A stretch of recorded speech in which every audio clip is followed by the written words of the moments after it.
quick disclaimer, y'all.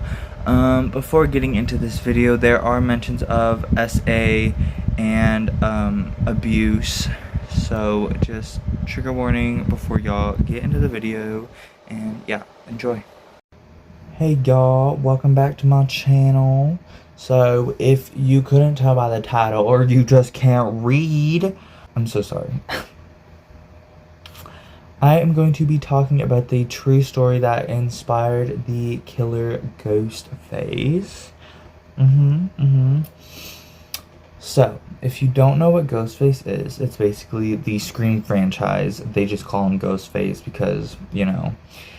This franchise, the first one, was released December 20th of 1996, following, I believe, 4 other movies, and then a 5th movie deemed as a requel with Jenna Ortega, and then there's also going to be a 6th movie with her in it.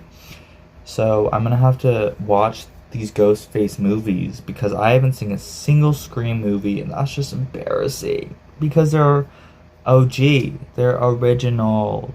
Anyways, if you are unaware of what these horror, thriller, slasher movies are, it basically follows the story of like a main character, and then you have Ghostface, which is a stalker killer who's dressed up in like a Halloween City black robe and wears a ghost face mask with its mouth open.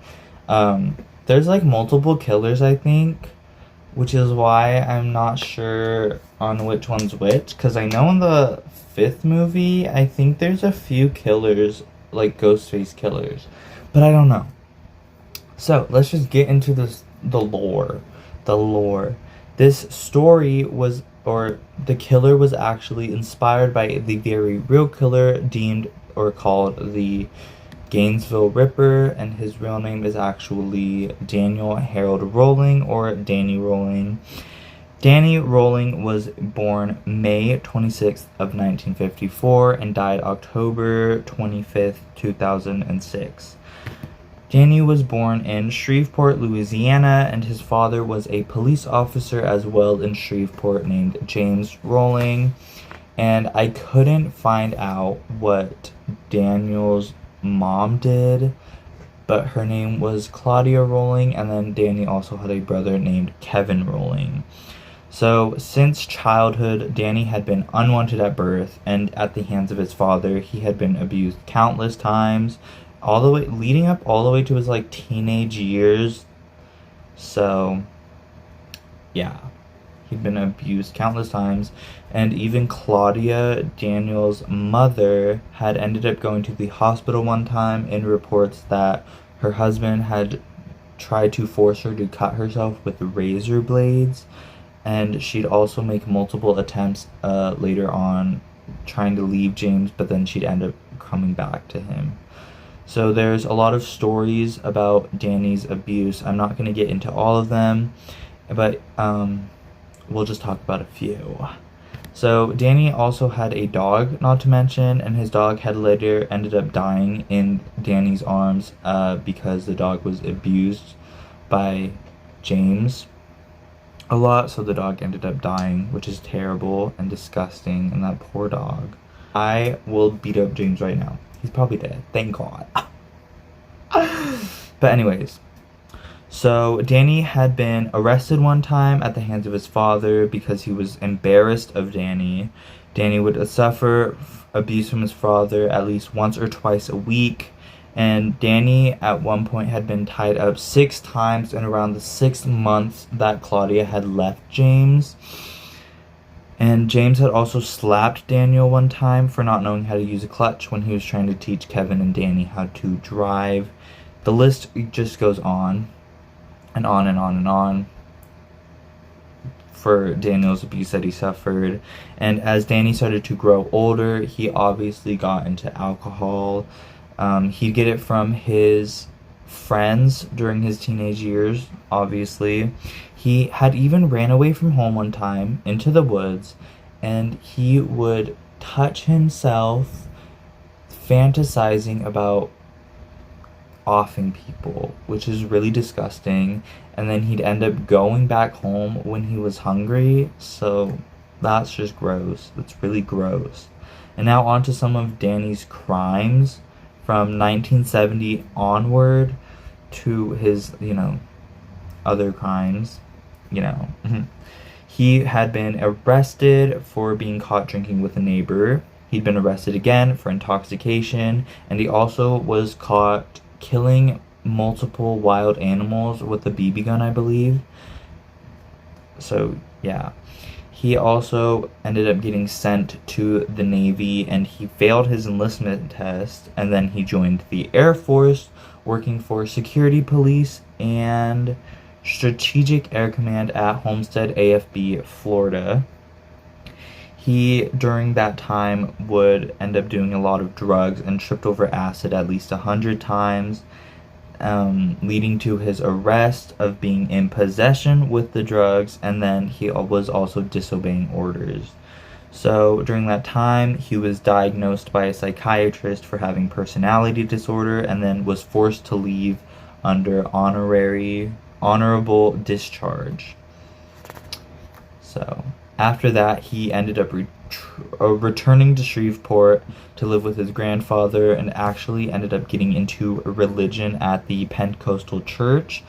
After so much suffrage, he's endured upon himself, and at the hand of his father, he just decided to do church. He got himself baptized, involved himself in many church activities, leading up to him meeting his future wife, Omatha Ann Halko, who got pregnant with Danny's child. In 1975, the couple's daughter was born, Kylie Danielle. Danny had then started to fall under a lot of pressure, working 2 jobs just to support his family, and with him starting to crack, and then he just finally ended up cracking. He got back into drinking, into marijuana. He left the church and started to act very irrational and just lash out, to the point that Omatha had grew afraid of him. He'd threaten her life, he'd run away for hours without telling her, and one time he was also returned home by a police officer for being caught peeking through someone else's window, which is really gross. And he'd also end up putting a gun to her head after she threatened to leave him because she was so afraid of him. And then a bunch of other issues had occurred where Danny would have issues with Omatha's ex, and then Danny had also ended up putting a gun to himself. But Omatha did succeed in filing for divorce, and succeedingly got separation from Danny, devastating him in 1977. They had been divorced for 6 months, and Danny had committed his first sexual assault crime to a woman that he said represented or looked similar to Omatha. And also during this time, he would end up getting into a car accident and killing another woman during that accident. He then started to commit many more robberies, even being sentenced to 2 concurrent 6-year terms for armed robbery. And there's a lot of more crimes that he had completed after his release, and it's just a lot to get into. It was a lot of robbing. He robbed a lot of places. We'll just say that. And then fast forward to his murders. On August of 1990, from the 24th all the way to March of 1994, leading into his murders and trials. August 24th of 1990, Daniel had ended up breaking into the house of 2 college freshmen with a knife and an automatic pistol. He ended up breaking into the UF freshmen's home of Christina Powell and Sanja Larson. I'm so sorry if I pronounced either of those names wrong.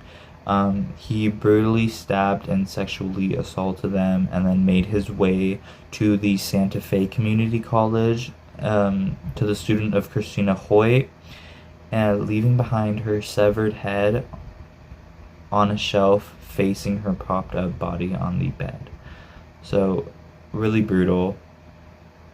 And then the killer had ended up resurfacing again on August 27th at the home of 2 23-year-old UF students, Tracy Pauls and Manuel Tobowada, a former high school football player. Tobowada put up a fight before both ended up getting overwhelmed and murdered, but neither body had ended up getting mutilated at this time. Danny was starting to skip town, running away from the crimes he committed, and a local task force had assembled to find answers to what happened and to calm down the very panicked community that had been known of these murders. They eventually targeted in on a prime suspect of a UF student who previously lived in the same complex as two of the victims, I'm not sure who, and had exhibited erratic behavior in the past. So, it doesn't say this person's name, and it didn't specify like who this person lived with. But this guy had been arrested at one point for slapping his grandmother, and it turned out that the student had no connection to these murders, and he also had been revealed to have battling acute manic depression. So with that out of the way, the task force had started to search again, since that person was not, the killer of those 5 students. But at the same time, the killer they were looking for had ended up getting arrested. Sometime in September, Danny had been arrested for robbing a Winn-Dixie grocery store at gunpoint and got caught after crashing his getaway car. What a freaking idiot. As should. It's karma. I'm just saying it right now. It's karma. It's karma. And it wasn't until early the next year when the authorities had used a tooth extraction device to connect his DNA evidence to that of the Gainesville crimes that he committed, making him out to be the primary suspect, as should. And with many, many life sentences for all the robberies committed by Danny, he was formally charged with the murders of the 5 Gainesville students in June of 1992. Rowling had claimed that he was driven by an alternate personality disorder, or an alternate personality with the name of Gemini. And also during this time, Rowling had begun to correspond with a journalist by the name of Sandra London, who would end up becoming his fiancée and also help him put together the making of a serial killer. I didn't look up what that was, but I'm assuming it's a book or an article or something. Documentary maybe, I have no idea. He did not plead guilty for the crimes that he committed following the murders. He actually used his fellow inmate Bobby Lewis as his mouthpiece to confess to the murders instead. But later of February 1994, Rowling did end up pleading guilty. To determine his sentence, jurors listened to the testimony from his mother, who recounted all of the abuse that Rowling had suffered at the hand of his father, and from a psychiatrist who also did a testimony describing his alternate personality of Gemini, who drove Rowling to his sadistic acts. Also, 2 other psychiatrists had also testified to Danny's severe personality disorder, but they also stated in their belief that Rowling had understood the magnitude of his crimes that he committed. And in late March, the jury found Rowling guilty of first-degree murder on all 5 counts, and a month later, he was sentenced to death. His appeals exhausted, Rowling faced execution at Florida State Prison on October 25th, 2006. That was a lot. There was just so many crimes that this man had committed. There's too many people who try to defend a lot of serial killers, or even just people who commit terrible crimes because they're attractive, or I don't know. Do you feel bad for them? It still doesn't excuse what they did. Like, that's just showing that you have no human decency. But yeah. I know this video wasn't like an hour long of me getting into a full like true crime podcast. I just wanted it to be like shorter and sweet, so that way you guys could understand the story behind Ghostface and also just know a little bit about what led up to Daniel Harold Rolling's death of 2006.